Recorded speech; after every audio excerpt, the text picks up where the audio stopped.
Welcome to the Salmon Runs YouTube. Enjoy the video. In this video, I will explain how to use your school library effectively. Our school library is a fantastic resource designed to support your academic success and personal growth. It's much more than just a place for books. It's a hub for learning, research, and discovery.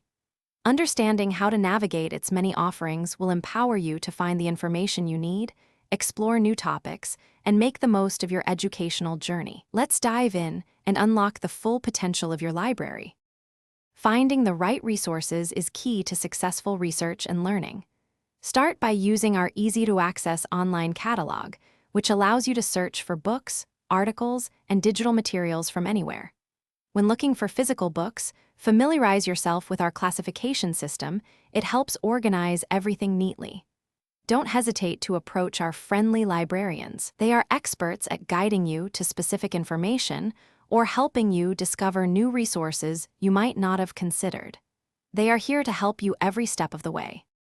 Beyond finding books, your library offers a wealth of services designed to enhance your learning experience.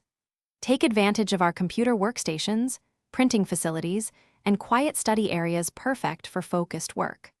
We also host various workshops throughout the year, covering topics like research strategies and digital literacy, which can significantly boost your academic skills. Remember to borrow materials responsibly and return them promptly so everyone can enjoy our collection. These services are here to support your success. Finally, let's talk about library etiquette, which helps create a positive environment for everyone. Please maintain a quiet and respectful atmosphere, allowing all students to concentrate on their studies. Handle all library materials with care. This ensures they remain in excellent condition for future users. Remember, the library is a shared community space for learning, collaboration, and quiet reflection. By following these simple guidelines, you contribute to a welcoming and productive environment for our entire school community. Thank you for being considerate. Thanks for watching. Consider subscribing if we helped you.